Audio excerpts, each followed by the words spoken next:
మాజీ మంత్రి వైఎస్ఆర్సీపీకి చెందినటువంటి మాజీ మంత్రి కాకాని గోవర్ధన్ రెడ్డికి సంబంధించి అక్రమ మైనింగ్లు ఏదైతే 2019 నుంచి 24 మధ్య వైఎస్ఆర్సీపీ అధికారంలో ఉన్నప్పుడు అక్రమ మైనింగ్లు చేసుకునే గ్రావెలు ఇవన్నీ కూడా తరలింపు చేశారని కూటమి ప్రభుత్వం నిగ్గు తేల్చడంతో నోటీస్ పంపడం జరిగింది. దాదాపుగా 53,33,00,000 రూపాయలు చెల్లించాల్సిందిగా నోటీసులో పేర్కొన్నారు.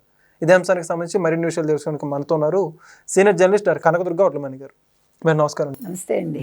53,33,00,000 రూపాయలు కాకాని గోవర్ధన్ రెడ్డి అతనితో పాటు ఎవరైతే మరికొంతమంది ఇల్లీగల్గా అక్రమ గ్రావెల్ తవ్వకాలలో ఉన్నారో వాళ్ళందరికీ సంబంధించి నోటీసులు పంపించింది ఆంధ్రప్రదేశ్ మైనింగ్ శాఖ, విజిలెన్స్ శాఖ, ఇవన్నీ కూడా సంయుక్తంగా 3 శాఖలు పంపించడం జరిగింది. రెవెన్యూ శాఖ. ఈ అంశం గురించి మీరు ఏమంటారండి? అంటే ఇప్పుడు వాళ్ళ ఆ సమయంలో ఏమేం చేశారు అనే దాని మీద 2024 నవంబర్లో వాళ్ళు విచారణ చేపట్టారు. అంటే ఎవరెవరు ఎక్కడెక్కడ మైనింగ్ చేశారు, ముఖ్యంగా గ్రావెల్ అది చేశారు అని తెలిసాక వాళ్ళు ఎంత చేశారో ఆ పరిణామాన్ని బట్టి వాళ్ళు ఇంత మీరు కట్టాలి 53 కోట్ల చిల్లర అనేది మైనింగ్ శాఖ చెప్పడం జరిగింది. అయితే వీళ్ళు వెంటనే కోర్టుకు వెళ్ళిపోయారు. కోర్టుకు వెళ్తే వీళ్ళకి హైకోర్టుకు వెళ్తే కోర్టు ఏం చెప్పిందంటే మైనింగ్ శాఖని మీరు మళ్ళా దాన్ని రీవెరిఫికేషన్ చేయమని చెప్పింది. అంటే వాళ్ళు ఎక్కడెక్కడ చేశారు, ఏమేం చేశారు, ఎంత చేశారు అనేది. సో వీళ్ళు అసలు ఎవరెవరు చేశారు, ఏం చేశారు, ఎంత చేశారో ఒక్కసారి చూద్దామండి. అంటే ఇది యాక్చువల్గా వీళ్ళు ఎందుకు మైనింగ్ శాఖ ప్రత్యేకంగా దృష్టి పెట్టిందంటే స్థానిక గ్రామాల వాళ్ళు ఉంటారు కదా, వాళ్ళు ఫిర్యాదులు అది ఇచ్చారు. ఓకే, వీళ్ళు పెద్ద ఎత్తున గ్రావెల్ తరలించుకుని వెళ్ళిపోయారు. లేకపోతే మైనింగ్కి ఏమీ పని లేదా, ఊరికే వీళ్ళ మీద దృష్టి పెట్టదు కదండి. అంటే వాళ్ళు అన్ని ఫిర్యాదులు వచ్చాక అసలు ఏం జరిగింది అనే దాని మీద దృష్టి పెట్టి మొత్తం బయటకు తీస్తే మీకు ఏం జరిగింది ఇక్కడ. ఇప్పుడు మనం ఇందాక చెప్పుకున్నట్టుగా 2024 నవంబర్లో విజిలెన్స్, మైనింగ్, రెవెన్యూ శాఖలు సంయుక్తంగా విచారణ చేపట్టి వెంకటాచలం మండలంలోని పలు ప్రాంతాల్లో ఎంత మేర గ్రానైట్ని అక్రమంగా తరలించారన్నది సాంకేతికత సాయంతో వాళ్ళు అధికారులు ఎక్కించారు. ఊరికే జస్ట్ లైక్ దట్ కాదు, అందాజా కాదు, ఊరికే కళ్ళతో చూసేసి ఇదింత అలా చెప్పలేదు. వాళ్ళు సాంకేతికంగానే దాన్ని కొలవటం జరిగింది. ఈదగాలి ప్రాంతంలో 9.07.796 క్యూబిక్ మీటర్లు, తర్వాత రామదాస్ కండ్రిగ ప్రాంతంలో 52.697 క్యూబిక్ మీటర్ల మేర అక్రమంగా తవ్వేశారట వీళ్ళు. అయితే ఈ గ్రావెల్ అక్రమ త్రవ్వకాలు జరిగిన ప్రాంతంలో స్థానికులను విచారించిన అధికారులకు ఏం తెలిసిందంటే కాకాని గోవర్ధన్ రెడ్డి ప్రమేయంతో ఈ దోపిడీ జరిగినట్లు గుర్తించారట. అంతేకాకుండా ఈదగాలి గ్రామంలో వైకాపా నాయకులు ఎవరెవరంటే వేమారెడ్డి శ్యాంసుందర్ రెడ్డి, రఘునాథ్ రెడ్డిలు, రామదాస్ కండ్రికలో వైకాపా నాయకులు మందల వెంకటశేషయ్య, షేక్ షాజహాన్లు అప్పటి మంత్రి కాకాని సహకారంతో అక్రమంగా గ్రావెల్ను తరలించారు. బాగుందా? అంటే వీళ్ళు ప్రతిదీ మాకు తెలియదు, మేము చేయలేదు, మాకు సంబంధం లేదు అంటే ఇప్పుడు ప్రజలు కూడా కళ్ళు తెరుస్తారుగా. అప్పుడు భయపడి ఉండొచ్చు ఏం చేయలేక నోర్లు మూసుకుని. కానీ ఇప్పుడు వాళ్ళకి మాట్లాడే ధైర్యం వచ్చింది.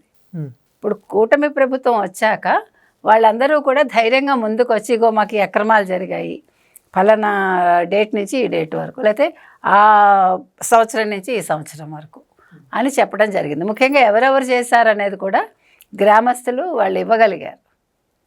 ఇప్పుడు ఇంకొక మాట కూడా నేనేం చెప్తానంటే ఈ గ్రామస్తులందరూ కూడా 2029లో మళ్ళీ మనసు మార్చుకుని ఒకవేళ పొరపాటున వైసీపీకి వేస్తే ఈ కాకాని గోవర్ధన్ రెడ్డి వాళ్ళ సంగతి చూస్తాడు. ఎందుకంటే ఆయన చేసిన అక్రమాలు వీళ్ళు బయట పెట్టారు కదా. అందుకని ఇప్పుడు ఆంధ్రప్రదేశ్ ప్రజలకు అర్థమయ్యే ఉంటుందండి. ముఖ్యంగా ఇప్పుడు వైసీపీ వాళ్ళని చూస్తే అర్థమవుతుంది కదా వాళ్ళ సంస్కారం ఏంటో, వాళ్ళు ఎంత బ్రహ్మాండంగా ఉన్నారో, ఎంత అసహ్యంగా మాట్లాడగలరో, అసలు వాళ్ళ బుద్ధులు ఏంటో ఇవన్నీ అర్థమవుతున్నాయి కదా. ఓ పక్క దోపిడీ, ఇంకో పక్క అసలు నోటికి ఏమొస్తే అది మాట్లాడటం. అంటే ఇటు సంస్కారం లేదు, అటు అసలు ప్రజల మీద ఒక ప్రేమ లేదు. నిన్న షర్మిల కూడా తిట్టింది కదా, నువ్వు ఏ రోజైనా ముఖ్యమంత్రిగా ఉన్నప్పుడు ప్రజల్లోకి వెళ్ళావా, ప్రజల మధ్య ఉన్నావా అని. వాళ్ళు ప్రజల మధ్య ఉండరు, ప్రజలు దోచుకుంటారు, ప్రజల ఆస్తులు దోచుకుంటారు. ముఖ్యంగా ఆంధ్రప్రదేశ్లో ఎక్కడెక్కడ ఏమేమి దొరుకుతాయో అవన్నీ కూడా దోచుకుంటారు కూడా.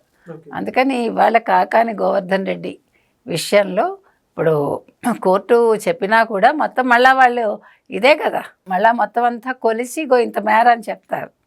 చెప్పాక కాకాని మళ్ళీ జైలుకి వెళ్ళాలి కదా. మళ్ళీ పాపం జగన్మోహన్ రెడ్డి గారు హెలికాప్టర్ 40 లక్షలు ఖర్చు పెట్టుకుని వెళ్ళాలి పరామర్శకి. మళ్ళీ అదో సమస్య. ఆయనకేం పోయిందిలేండి పాపం, అపరంగా వచ్చిన డబ్బులు ఉన్నాయి. కష్టపడితే కదా బాధ. అందుకని ఇలా ఉందండి పరిస్థితి వైసీపీ వాళ్ళది. ఇప్పుడు మనకు కావాల్సింది ఏంటంటే 2029 ఎన్నికల్లోపు ఈ తప్పులు చేసిన వాళ్ళందరూ, అది మైనింగ్ కావచ్చు, గ్రావెల్ కావచ్చు, లేకపోతే మట్టి కావచ్చు, ఇసుక కావచ్చు, ఏదైనా సరే, గ్రానైట్ కావచ్చు, సరే ఇప్పుడు అక్రమ మద్యంది ఎలాగా అది నడుస్తుంది, అది ఒక కొలిక్కి వస్తుంది. కల్తీ లడ్డు విషయం కూడా ఒక కొలిక్కి వస్తుంది. మళ్ళీ క్యాబినెట్ తీర్మానం చేసి మళ్ళీ ఇప్పుడు మొత్తం విచారణ చేస్తారు. అంటే ఇప్పుడు ఆ ల్యాబ్ ఏదైతే ఉందో అది పూర్తిగా అన్ని సౌకర్యాలతో లేదు. ఆ ల్యాబ్ వాళ్ళు ఏం చెప్పారు, 1% కంటే తక్కువ ఉంటేనే పంది కొవ్వు ఉందా, లేకపోతే చేప ఇది ఉందా, లేకపోతే వేప నూనె కలిపారా అని తెలుస్తుందట. 10% లోపు అయితే వాళ్ళు చెప్పలేరట. కాబట్టి ఇప్పుడు అంత మొత్తం సాఫిస్టికేటెడ్ ల్యాబ్కి పంపిస్తే అప్పుడు కరెక్ట్గా అన్నీ బయటకు వస్తాయి. ఇప్పుడు వీళ్ళందరూ ఈ జంతు కొవ్వు కలవలేదని కదా వారం రోజులుగా ఎగిరెగిరి పడ్డారు. అంటే నేను అనేది ఏంటంటే ప్రతి అంశంలోనూ ప్రభుత్వం దృష్టి పెడుతోంది, ఇంకా పెట్టాలి.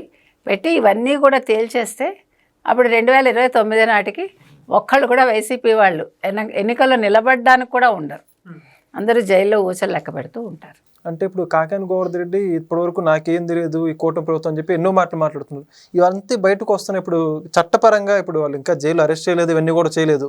లీగల్గా చూపించి ఆధారాలు చూపించి మరి కట్టమంటుంది నోటీస్. మీరు ఏం చేసినా వాళ్ళు చెప్పేది ఒకటే మాట అండి, మాకు తెలియదు, లేదు, మర్చిపోయాం, కానీ డబ్బులు కట్టాలి, ఎలాగ జైలుకి వెళ్ళాలి.